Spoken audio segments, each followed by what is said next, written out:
नमस्कार दोस्तों, कैसे हो आप? उम्मीद करता हूँ बहुत अच्छे होंगे भी। मैं पवन आपका अपने प्यारे से चैनल बी स्टडी हब पर स्वागत करता हूँ दोस्तों। जैसा कि आपको पता है कि हम इंडियन पॉलिटी पढ़ रहे हैं, यानी कि भारतीय राज्य व्यवस्था की क्लासेस हमारी चल रही है दोस्तों। और ये हमारी क्लासेस बाइलिंगुअल होती है दोस्तों, ये भी आपको अच्छी तरीके से पता है दोस्तों। भारतीय राज्य व्यवस्था की हमारी क्लासेस चल रही है। और जिस भी साथी ने भी पहले की क्लासेस नहीं देखी है तो मैं उनसे यही बोलूंगा, एक बार पहले की क्लासेस कंटिन्यू देखें और उसके बाद में आगे की क्लासेस देखें, ताकि एक दूसरे से क्लासेस जुड़ी हुई हैं, तभी आपको चीजें समझ आएगी। बीच में क्लासेस कंटिन्यू ना करें, ठीक है दोस्तों। शुरू से सिलेबस से अपनी कंटिन्यू क्लासेस करें। अगर कोई दोस्त पहली बार देख रहा है क्लासेस को, मैं यही बोलूंगा। तो जैसा कि मैंने आपको बताया कि लास्ट क्लास में हमने ये कवर कहाँ तक कर लिया था, अभी 1773 के रेगुलेटिंग एक्ट तक हमने कवर कर लिया था। 1773 की जो अब आगे के दोस्तों ऐसा है कि 1773 के जो रेगुलेटिंग एक्ट थे, मैंने आपको कल बताया था ये चीजें कि 1773 के रेगुलेटिंग एक्ट से लेकर के 1857 की क्रांति से पहले जितने भी अभी एक्ट आएंगे हम उनकी चर्चा करेंगे दोस्तों। और फिर 1857 के बाद में जो क्राउन रूल की शुरुआत हो जाती है, उससे लेकर के 1947 की जो स्वतंत्रता अधिनियम है उस तक हम पहुंचेंगे। और आज हम दोस्तों कंटिन्यू करेंगे उससे आगे, ठीक है। इसलिए मैं बोल रहा हूँ आपको, पहले से जो क्लासेस कंप्लीट हो चुके हैं एक बार आप उनको देख लीजिए, ताकि सीरीज वाइज आपको चीजें समझ आएंगी दोस्तों, ठीक है। तो इंडियन पॉलिटी हम पढ़ रहे हैं दोस्तों, भारतीय राज्य व्यवस्था। और भारतीय राज्य व्यवस्था में हमारा टॉपिक क्या चल रहा है? भारत का संवैधानिक विकास। भारत का भारत का संवैधानिक विकास हमारा टॉपिक चल रहा है। और उस भारत का संवैधानिक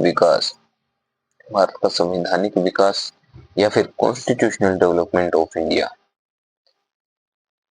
कॉन्स्टिट्यूशनल डेवलपमेंट ऑफ इंडिया। भाई नोट्स देखो, अगर कोई साथी साथ के साथ नोट्स बना रहा है तो वो एक अच्छी बात है उस साथी के लिए भी। बट नोट्स के लिए आपको कोई किसी प्रकार की मशक्कत करने की जरूरत नहीं है। नोट्स आपको अपने चैनल टेलीग्राम पर आपको मिल जाएंगे। बी स्टडी हब मैंने डिस्क्रिप्शन में अपना लिंक दे दिया है चैनल का, टेलीग्राम चैनल का। और भाई मैंने व्हाट्सएप चैनल भी बना लिया, तो आप वहाँ पर भी ज्वाइन कर सकते हैं। वहाँ पर भी आपको फ्री ऑफ कॉस्ट ये नोट्स है ना, बिल्कुल मिलेंगे। थोड़ी सी तबीयत डाउन है भाई, थोड़ा कोऑपरेट करना साथी, है ना। भारत का संवैधानिक विकास हमारा चल रहा है, constitutional development of India topic हमारा चल रहा है, जिसमें हम पॉइंट कवर कर चुके हैं दोस्तों। जैसे कि आपको पता है कल हमने कवर कर लिया था 1773 के रेगुलेटिंग एक्ट के तक हमने कंटिन्यू कर लिया था, हमने वहां तक कवर कर लिया था। तो आगे दोस्तों क्या आता है, 1773 की जो रेगुलेटिंग एक्ट की कमियां होती है उनको दूर करने के लिए एक संशोधन किया जाता है। तो उसके लिए एक एक्ट भेजा जाता है दोस्तों। आप हेडिंग डाल लीजिए, यहाँ से हम कंटिन्यू करेंगे। यहाँ से 1781 का 1781 का संशोधनात्मक 1781 का संशोधनात्मक अधिनियम,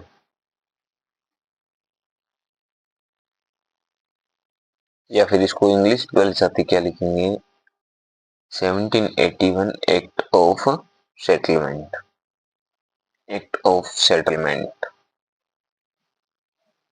ठीक है दोस्तों।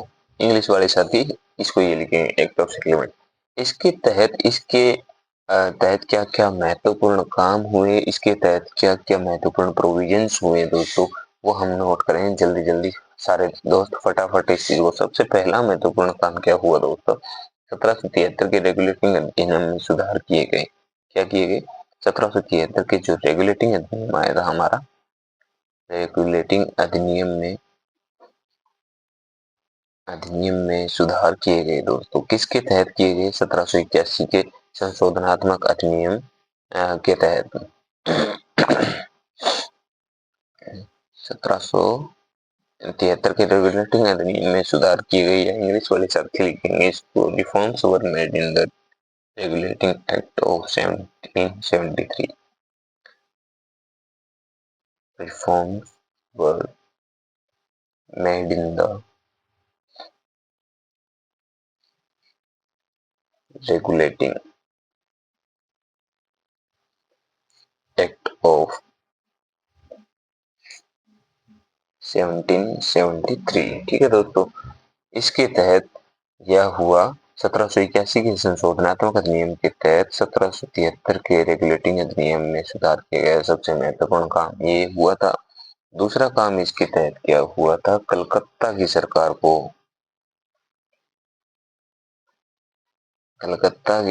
को दोस्तों पूरे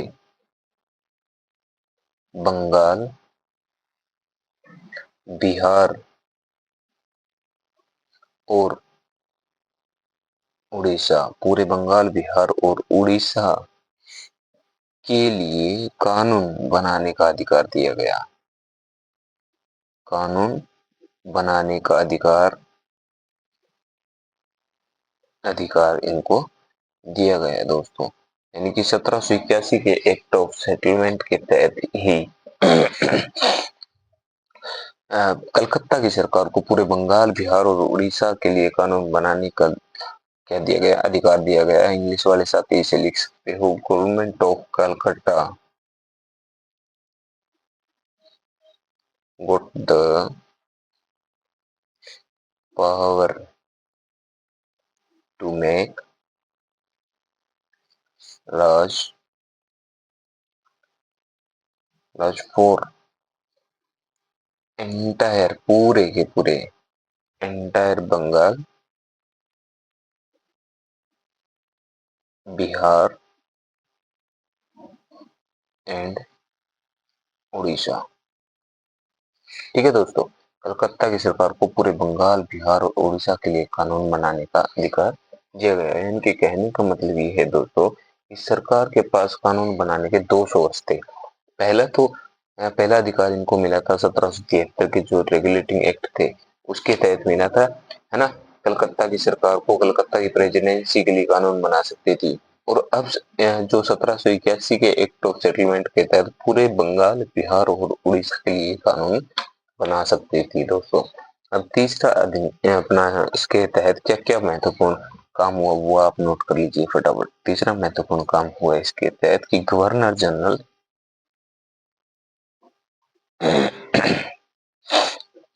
और उसकी परिषद, गवर्नर जनरल और उसकी परिषद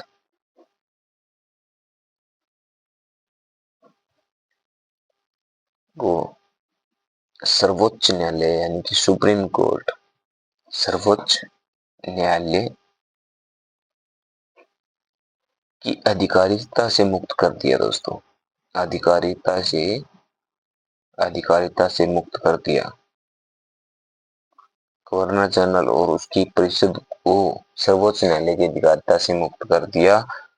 कहने का मतलब ये है दोस्तों कि अब तक गवर्नर जनरल और उसकी परिषद के द्वारा जितने भी कानून बनाए जाते थे उन्हें सुप्रीम कोर्ट से रजिस्टर करवाना पड़ता था, लेकिन अब उसे इस अधिकारिता से पूरी तरह मुक्त कर दिया। यहाँ तक सभी साथियों को क्लियर है दोस्तों। उम्मीद करता हूँ यहाँ तक चीजें समझ आई होंगी, एक एक पॉइंट आपको क्लियर हुए होंगे दोस्तों। ये सारे के सारे जो महत्वपूर्ण प्रावधान थे, महत्वपूर्ण प्रोविजंस थे, जो एक्ट ऑफ सेटलमेंट 1781 या 1781 के संशोधनात्मक अधिनियम के तहत किए गए दोस्तों। अब आगे हम दोस्तों नेक्स्ट हेडिंग डालेंगे। अगला जो एक्ट आया 1784 का अधिनियम आता है दोस्तों, यह Pitt's India act 1784। Pitt's India act या अधिनियम बोल सकते हैं दोस्तों, पिट्स इंडिया अधिनियम 1784। इंग्लिश वाले साथी इसमें अपन क्या लिखेंगे भाई, 1784 का पिट्स इंडिया एक्ट। ठीक है, 1784 पिट्स इंडिया एक्ट। स्पेलिंग की थोड़ी बहुत मिस्टेक हो जाती है तो भी ग्रामेटिकली ये फॉर्म देखने के लिए चक्कर में मत पड़ना। जो चीजें कहना क्या चाह रहा हूँ वो प्रॉपर तरीके से समझ लेना। अब दोस्तों हम देखते हैं कि इसके तहत क्या क्या महत्वपूर्ण काम हुए, इसके तहत क्या क्या महत्वपूर्ण प्रोविजंस हुए। सबसे पहला काम इसके तहत हुआ दोस्तों, कंपनी के व्यापारिक और राजनीतिक कार्यों को अलग कर दिया गया। कंपनी के व्यापारिक और राजनीतिक कार्यों को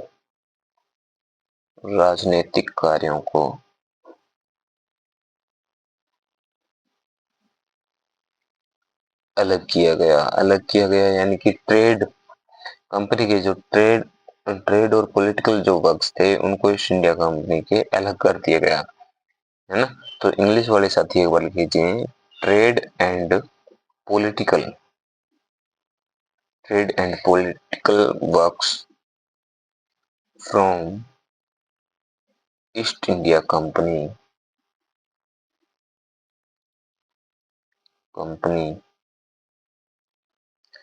वाज सेपरेटेड।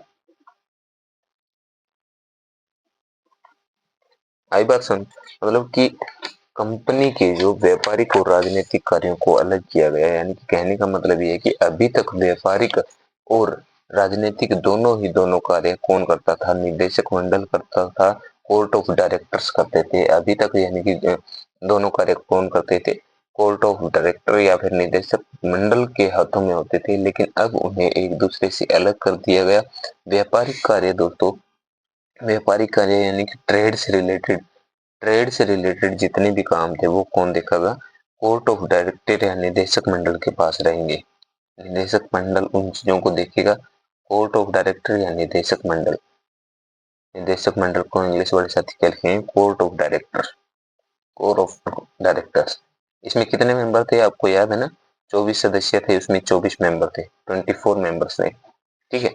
और लेकिन राजनीतिक कार्यों के लिए इन्होंने क्या किया, राजनीतिक कार्य यानी कि political works political works political works के लिए इन्होंने क्या किया, राजनीतिक कार्यों के इंग्लैंड में इन्होंने क्या किया, नियंत्रक मंडल की स्थापना की। किसकी, नियंत्रक मंडल की स्थापना कहां पर की दोस्तों, इंग्लैंड में इंग्लैंड में इसकी स्थापना की है पॉलिटिकल कार्यों के लिए, यानी कि बोर्ड ऑफ, नियंत्रक मंडल को इंग्लिश में साथी क्या लिखेंगे, board of control board of control. इसकी स्थापना होती है कहां पर, इंग्लैंड में इसकी स्थापना की गई, जिसमें कितने मेंबर जोड़े गए, 6 सदस्य इसमें जोड़े गए, 6 मेंबर इसमें होते थे दोस्त, ठीक है, 6 मेंबर्स इसमें होते थे, इसमें बोर्ड ऑफ कंट्रोल में। अब गवर्नर और एक परिषद के द्वारा जो भी निर्णय लिया जाता था, है ना, अब गवर्नर और उसकी परिषद के द्वारा जो भी निर्णय लिया जाता था, तो नियंत्रक मंडल यानी बोर्ड ऑफ कंट्रोल के पास ये क्या थी, पावर थी, वे इन निर्णय को रद्द कर सकता है, समझ रहे हो। यानी कि पॉलिटिकल जो कार्य थे उनको कंट्रोल करने के लिए नियंत्रक मंडल की स्थापना की गई। नियंत्रक मंडल को इंग्लिश में बोर्ड ऑफ कंट्रोल कहते हैं, इंग्लैंड में इसकी स्थापना की गई, इसमें 6 सदस्य होते थे। और अब जो गवर्नर और उसकी परिषद के द्वारा जो भी निर्णय लिया जाता था, वो नियंत्रक मंडल के पास में इतनी पावर होती थी कि वो इन निर्णयों को रद्द भी कर सकता था, ठीक है, समझ आई आपको बात। अब दूसरा ये है कि पिट्स इंडिया एक्ट के तहत दूसरा महत्वपूर्ण प्रावधान क्या किया गया, दूसरा महत्वपूर्ण प्रोविजन क्या किया गया है वो दोस्तों लिखिए। इसके तहत क्या किया गया, इंग्लैंड में एक न्यायालय की स्थापना की गई, न्यायालय की स्थापना की गई दोस्तों। इंग्लैंड में एक न्यायालय की स्थापना की गई, एक कोर्ट वाज, इंग्लिश वाले साथी लिख लीजिए एक बार, a court was established in England. एक इंग्लैंड में एक न्यायालय की स्थापना की गई, किस लिए स्थापना की गई दोस्तों, ईस्ट इंडिया की कंपनी के मामलों की सुनवाई के लिए एक स्थापना की गई है दोस्तों। उसके बाद में अगला नेक्स्ट प्रावधान क्या किया गया, पिट्स इंडिया एक्ट 1784 के तहत गवर्नर जनरल की जो परिषद थी दोस्तों, गवर्नर जनरल जो परिषद थी, इसमें दोस्तों आपको पता होगा कितने मेंबर थे, इसमें 4 सदस्य थे। गवर्नर जनरल की परिषद की संख्या कितनी थी, 4 सदस्य थे इसमें, इन सदस्यों की संख्या घटा करके कितनी कर दी गई थी? 3 सदस्य इनके कर दिए गए थे, यानी कि एक सदस्य को निलंबित कर दिया गया था। एक सदस्य क्या कर दिया गया था? निलंबित कर दिया गया था दोस्तों। ठीक है, इनकी 4 मेंबर्स किसमें होते थे? Governor general and his council, उसमें 4 मेंबर्स होते थे, उनको कितने? 3 मेंबर्स कर दिया गया। ये समझ आई? एक सदस्य को, एक मेंबर को टर्मिनेट कर दिया गया यहाँ पे। नेक्स्ट इसके तहत क्या प्रावधान हुआ दोस्तों? किसके तहत? 1784 के पिट्स इंडिया एक्ट के तहत में बंगाल के गवर्नर जनरल को पावर दे दी गई कि यदि बंगाल का गवर्नर जनरल चाहे तो प्रांतीय सरकारों को खत्म कर सकता है। किसको? बंगाल के गवर्नर जनरल को। बंगाल के गवर्नर जनरल को पावर दी गई, इनको एक पावर दे दी गई कि अगर ये चाहे तो क्या कर सकता है? प्रांतीय सरकारों को क्या कर सकता है? प्रांतीय सरकार खत्म कर सकता है, ये खत्म कर सकता है। ठीक है दोस्तों, प्रांतीय सरकार खत्म कर सकता है। उसके तहत ही एक और महत्वपूर्ण काम किया गया। किसी भी भारतीय राजा के साथ क्या कहते हैं? युद्ध या फिर शांति संधि करने से पहले कंपनी के जो डायरेक्टर्स थे उनसे क्या लेनी पड़ेगी भाई? परमिशन लेनी पड़ेगी। उनसे परमिशन लेनी पड़ेगी। ठीक है दोस्तों, तो ये इम्पोर्टेंट कर दिया। कहने का मतलब कि 1784 के पिट्स इंडिया अधिनियम के तहत किसी भी भारतीय राज्य के साथ युद्ध या शांति करने से पहले कंपनी के डायरेक्टर्स हैं, उनसे क्या लेनी पड़ेगी? अनुमति लेनी अनिवार्य कर दिया दोस्तों। ठीक है, तो ये सारे के सारे दोस्तों महत्वपूर्ण प्रोविजंस थे, महत्वपूर्ण प्रावधान थे जो किसके तहत हुए हैं? पिट्स इंडिया अधिनियम 1784 के तहत हुए थे। ये हमने यहाँ तक पढ़ लिया। उसके बाद में हमारा इम्पोर्टेंट अधिनियम आता है एक्ट ऑफ 1786, यानी कि नेक्स्ट हेडिंग आप डाल लीजिए 1786 का अधिनियम। 1786 का अधिनियम 1786 का अधिनियम या फिर एक्ट ऑफ 1786 हेडिंग डाल लीजिए दोस्तों, एक्ट ऑफ 1786। इसके तहत महत्वपूर्ण क्या क्या प्रावधान हुए हैं, क्या क्या प्रोविजन हुए, तो फटाफट सारे के सारे दोस्त नोट कर लीजिए। इसके तहत क्या हुआ? गवर्नर जनरल को अपनी परिषद के निर्णयों को रद्द करने की शक्ति दी गई। सबसे पहले लिखिए आप, गवर्नर जनरल को अपनी परिषद थी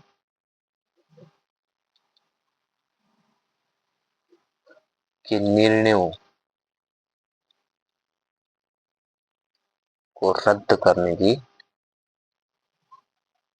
की शक्ति दी गई। तो इंग्लिश वाले दोस्त नोट कर लें, governor general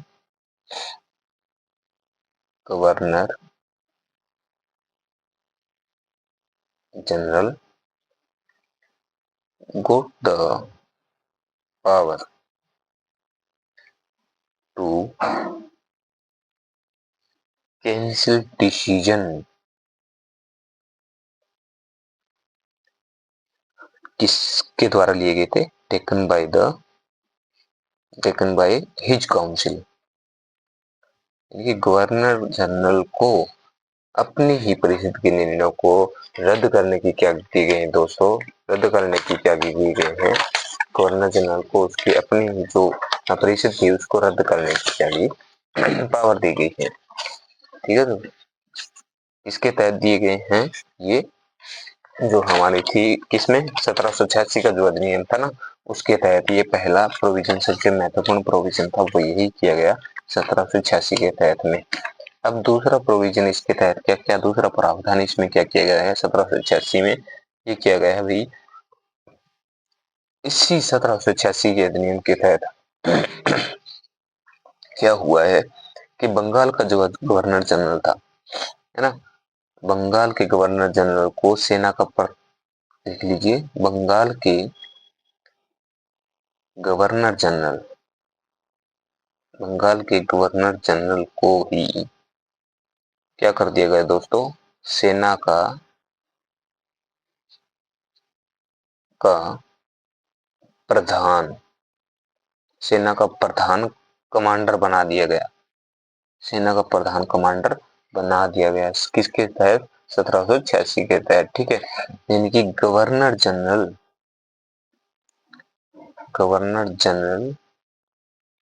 became the head commander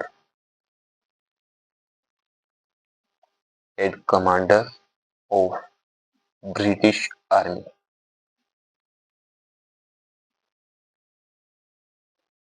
यानी कि बंगाल के गवर्नर जनरल को ही सेना का प्रधान कमांडर बना दिया गया दोस्तों। ठीक है, ये प्रावधान सबसे पहले किसको मिले दोस्त?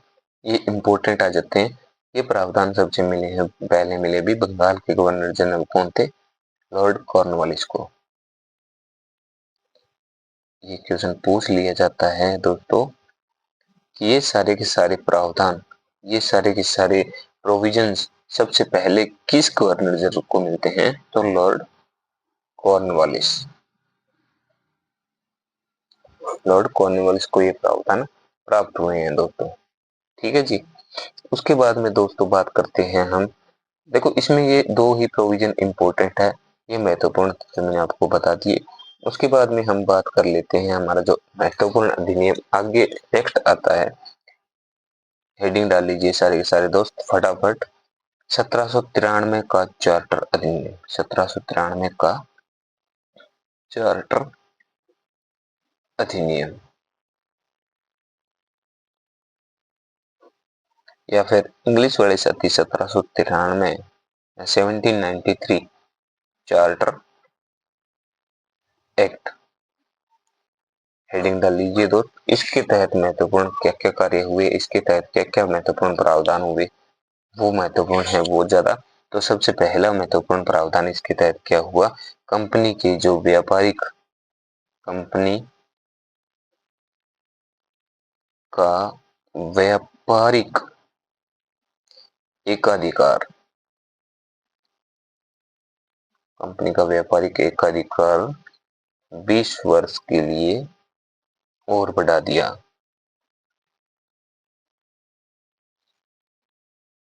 20 वर्ष के लिए बढ़ा दिया गया दोस्तों। ठीक है, तो इंग्लिश में दोस्तों सारे लिखिए क्या? Trade monopoly of east India company.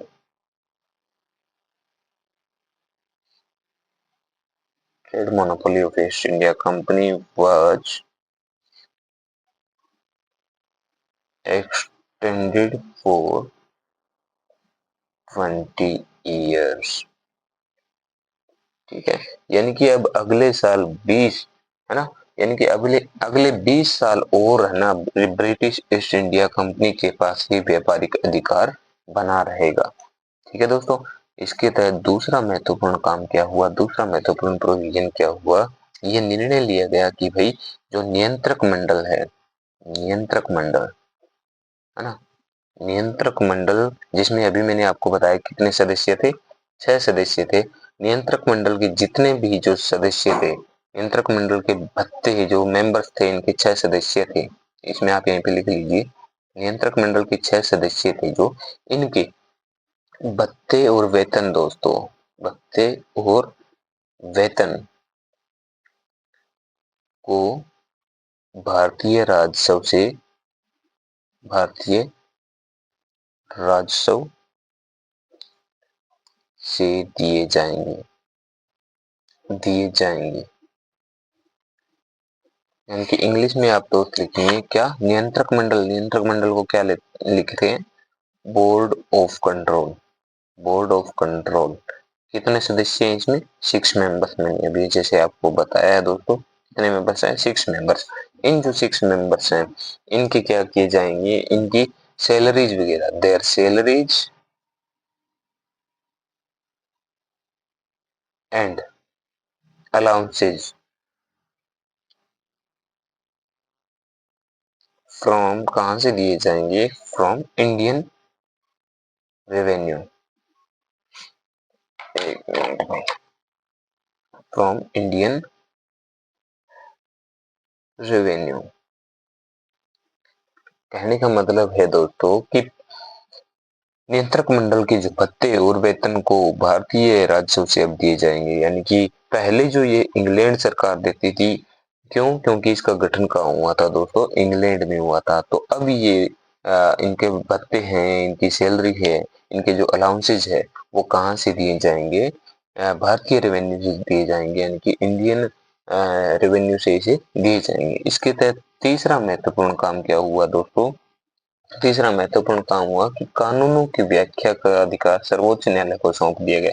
यानी कि लिखो कि आप कानूनों की व्याख्या का अधिकार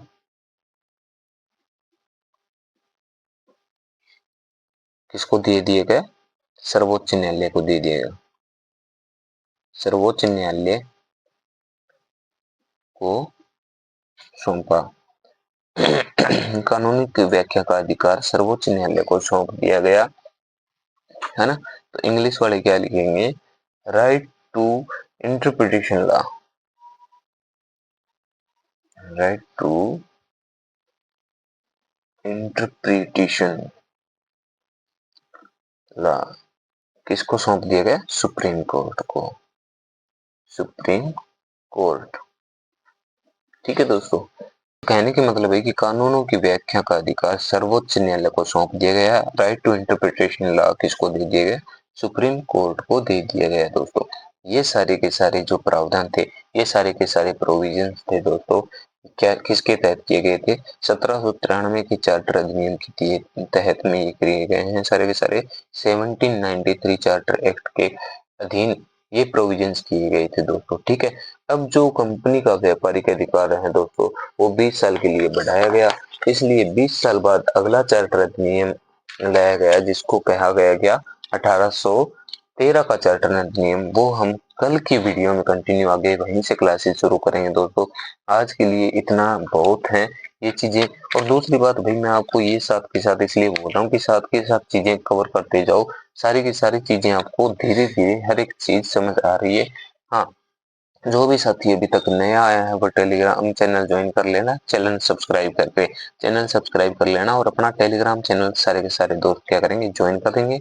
व्हाट्सएप चैनल भी मैंने अभी बना दिया है दोस्त, वो आप सभी ने बोला था कि भैया बना लेना चाहिए, तो मैंने व्हाट्सएप चैनल बना लिया है। Telegram channel B study hub के नाम से है अपना।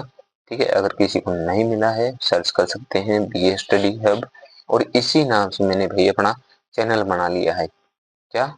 बी स्टडी हब से व्हाट्सएप चैनल भी यही बना लिया है। अगर किसी भी साथी को कोई किसी प्रकार का पर्सनली व्हाट्सएप पे कनेक्ट होना चाहता है, तो वो दोस्त 7151 32 056 पे मुझे क्या करेंगे? व्हाट्सएप में अपना नाम और बेसिकली आप कहाँ से हैं दोस्तों, ठीक है, ये चीजें आप मुझे भेज देना, मैं आपको ग्रुप में ऐड कर दूंगा। ठीक है दोस्तों, और वहां पे आपको फ्री ऑफ कॉस्ट नोट्स मिलते हैं दोस्तों, बहुत ही सिंपल लैंग्वेज में, इसलिए मैं बोल रहा हूँ कि आप चीजें ज्वाइन कर लो। ठीक है दोस्तों, कल मिलते हैं एक नई वीडियो में, वहां पे आप चीजें करेंगे कंटिन्यू। कहाँ से?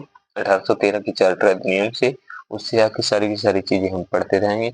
एक एक करके सारी चीजें आपकी कवर हो रही है। तो ख्याल रखना अपना। Love you, God bless you. जय हिंद, जय भारत, जय हरियाणा, जय शिव शंभू साथियों।